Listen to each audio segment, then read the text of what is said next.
Welcome. In this video, we're going to be talking about the sin of Jeroboam, which is a fascinating event in Israel's history. It is when King Jeroboam sets up a golden calf in his new kingdom. And what makes this story so fascinating, which is found in 1 Kings chapter 12, is that it is so similar to another story about a golden calf found in Exodus 32. The parallels between these stories are remarkable, so make sure you watch to the end to find out more about that.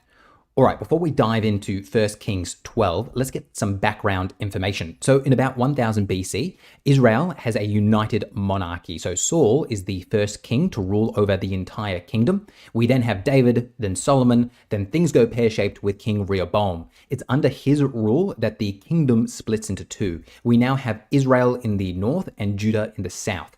This period is known as the divided monarchy, in which Rehoboam is the king of the south, and the very first king of Israel is a man by the name of Jeroboam. Now, let's remember that the temple is in Judah, specifically in Jerusalem, and this worries Jeroboam in the north because he knows that his people are going to have to travel down into Judah to visit the temple regularly. And we hear about his anxiety in 1 Kings 12, in which he says, quote, "Then Jeroboam said to himself, 'Now the kingdom may well revert to the house of David. If this people continues to go up to offer sacrifices at the house of the Lord at Jerusalem, the heart of this people will turn again to their master, King Rehoboam of Judah. They will kill me and return to King Rehoboam of Judah.' So therefore, Jeroboam comes up with a plan." We continue to read, quote, "So the king took counsel and made 2 calves of gold." So what Jeroboam decides to do now is to get 2 calves of gold and to set them up in his kingdom of Israel. So he puts one in Dan and one in Bethel. So now the people of Israel no longer have to go down to Judah to worship. They've got their own shrines now in Bethel and Dan for them to frequent. Now, the reason why this is so sinful is primarily because Jeroboam is borrowing the pagan imagery of the Canaanites. The bull, which is before you now, dates to about 1200 BC and was found in the north of Israel. And it is therefore proof that the Canaanites used this imagery of calves for their pagan worship. And this is what Jeroboam is borrowing. In addition to the golden calves, we continue to read in 1 Kings 12 that Jeroboam also made temples on high places and appointed priests from among all the people who were not of the Levites. So he's creating his own priesthood. We continue to read that, "And Jeroboam appointed a feast on the 15th day of the 8th month, like the feast that was in Judah, and he offered sacrifices on the altar," end quote. So as you can see here, Jeroboam is trying to create a new religion to rival that of Judah's. They have new priests, new temples, new holy days. And all of this is known as the sin of Jeroboam, the founding sin of the kingdom of Israel.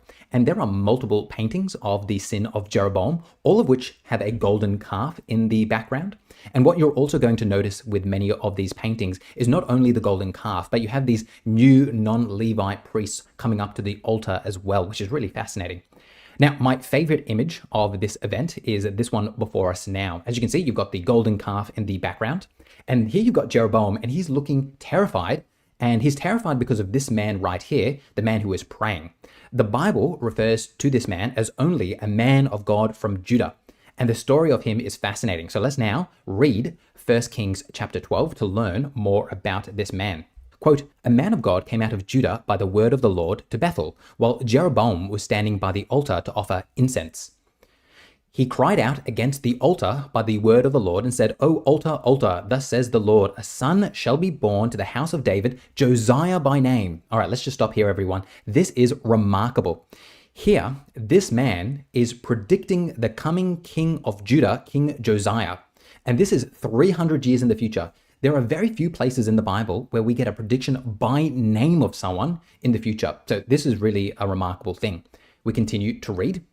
"And he, Josiah, shall sacrifice on you the priests of the high places who offer incense on you, and human bones shall be burnt on you." So here, it's really quite violent. We're being told that Josiah is going to kill the priests on the very high altars that they worship at.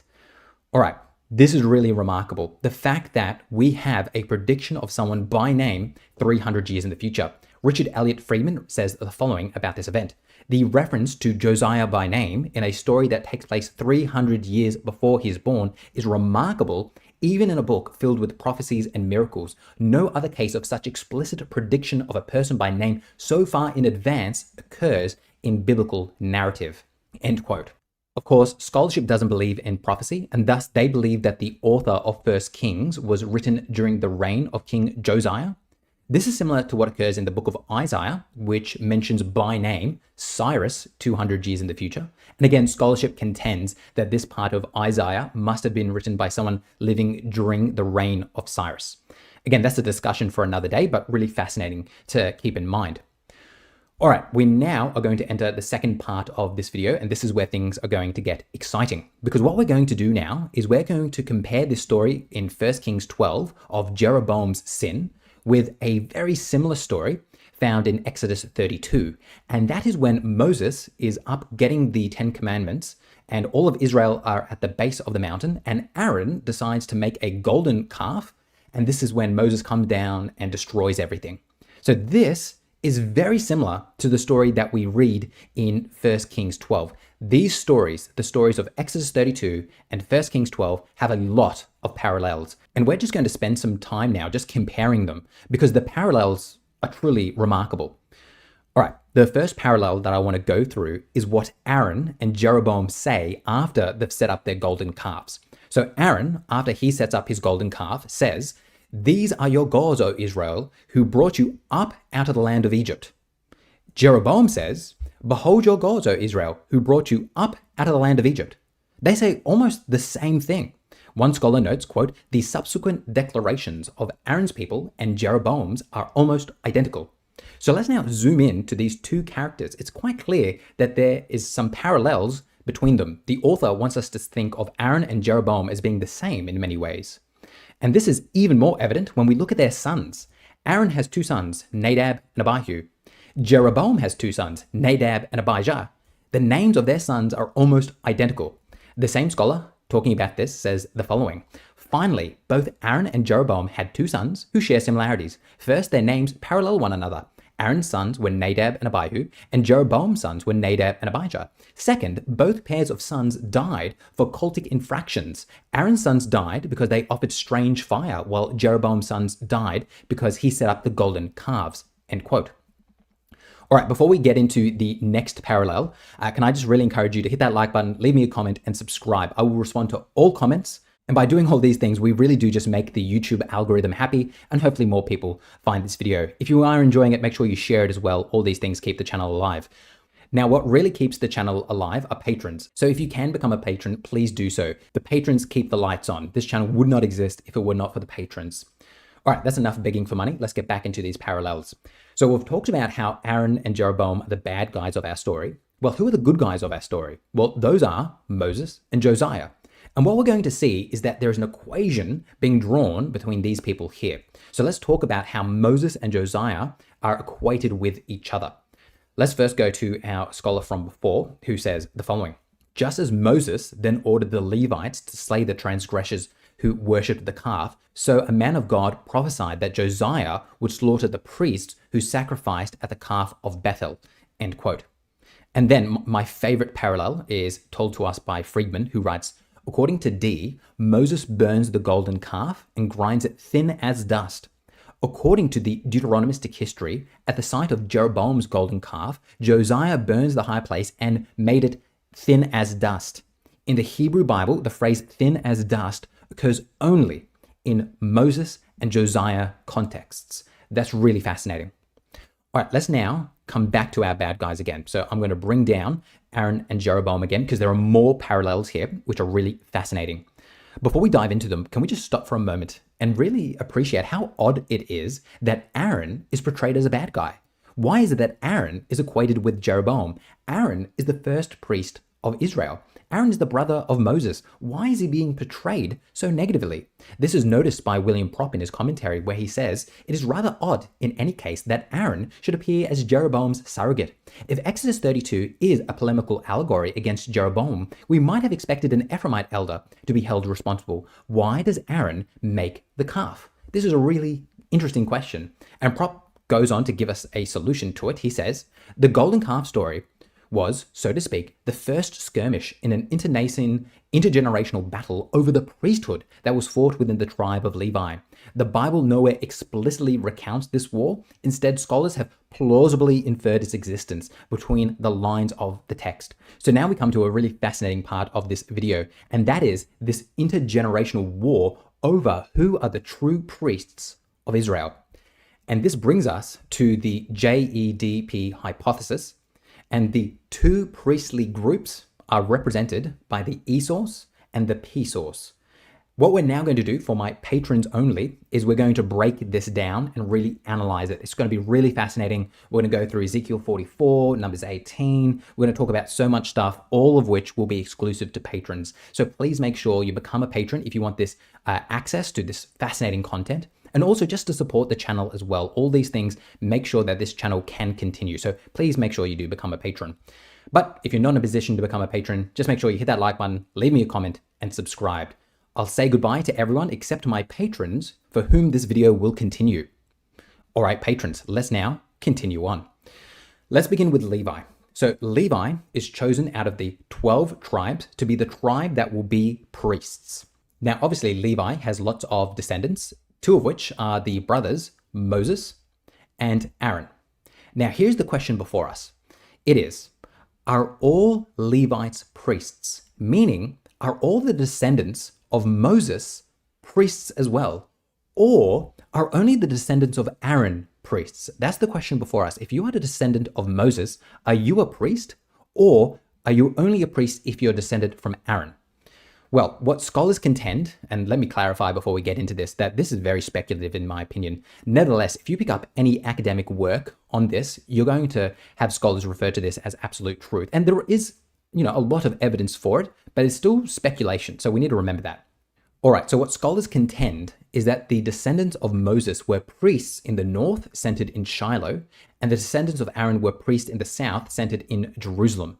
And this ties into our JEDP hypothesis. So our E source is said to have come from the northern priestly group in Shiloh, while the P source is said to have come from our southern priestly group in Jerusalem. Thus, both E and P were written by competing priestly groups. E are the priests descended from Moses, and they are known as Levites, while P are the priests descended from Aaron, and they are known as the Zadokites in later tradition, and this is simply because Zadok is a famous priest who is descended from Aaron, who was a priest during the reign of King David. Now, the rivalry between these two priests, the Levites and the Zadokites, became very intense in 722 BC, and that's because Israel was destroyed. So in 722 BC, Israel is destroyed, and the Levites would therefore have to flee into Judah. So now we have both the Levites and the Zadokites in Jerusalem, both at the temple. And of course, there's a lot of arguments as to who should be doing what in the temple, who should be allowed to do the sacrifices or other responsibilities. So there's a lot of tension now because we have both Levites and Zadokites in the same spot. Again, let's stop and admit that this is very speculative, but I would say the part of the Bible that is the clearest on this point is found in the book of Ezekiel. Now, as you can see here, I have shown Ezekiel in the purple color, and that's because Ezekiel was a priest and he was a Zadokite priest in the south. And in Ezekiel chapter 44, Ezekiel seems to make mention of Jeroboam's sins, and he blames this event on the Levites. The Levites are portrayed as kind of going along with what Jeroboam was doing. So we read in Ezekiel chapter 44 the following, quote, "The Levites who went far from me when Israel went astray, and who wandered from me after their idols, must bear the consequence of their sin." Can we just stop here for a moment before we read on? Please notice that nowhere in this text does it explicitly say that this is Jeroboam's sin. That is something that scholars read into this, but it does make sense because this seems to be some sort of national apostasy that the Levites are going along with. So it does make somewhat sense. All right, let's continue to read. "They may serve in my sanctuary, having charge of the gates of the temple and serving in it. They may slaughter the burnt offerings and sacrifices for the people and stand before the people and serve them." So these are all the things that the Levites are allowed to do.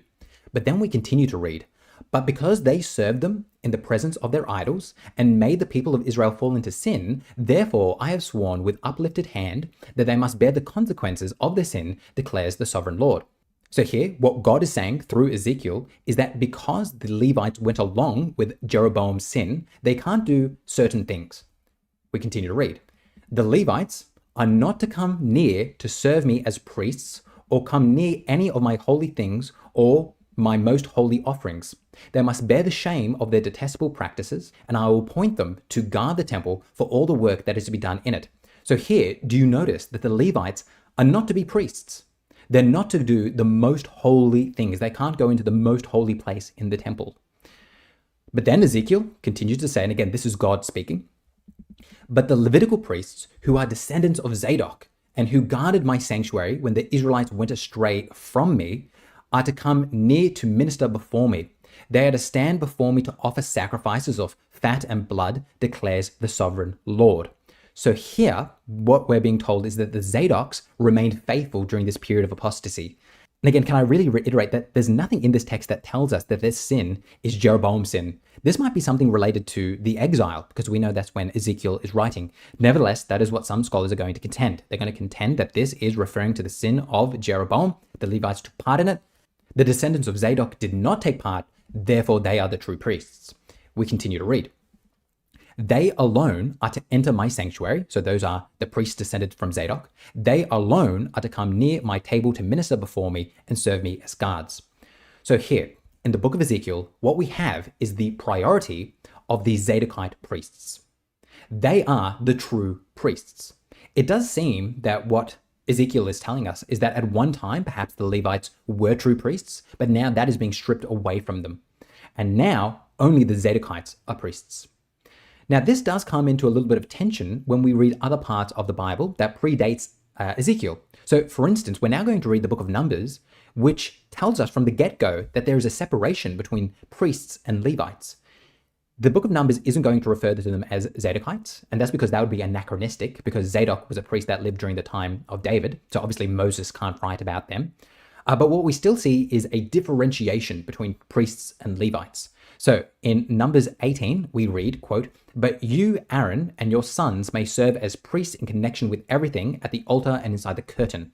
And if you continue to read in Numbers 18, there's this clear distinction between priests and Levites. I would really encourage you to go read that. It's very clear that we have this differentiation between priests and Levites, which means that there is a bit of tension between Numbers 18 and Ezekiel 44, because Ezekiel 44 seems to be saying that it's only after the Levites sinned that this was taken away from them, where in Numbers 18, that's not the case. It's just from the get-go, Levites aren't the true priests, it's only the sons of Aaron. So again, a little bit of tension here, which leads scholars to come up with their theory here. And again, there's some merit to this theory, but again, it is a lot of speculation as well.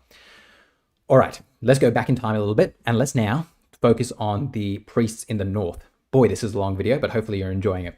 We're now going to talk about the Levites in the north, and they have the e-source.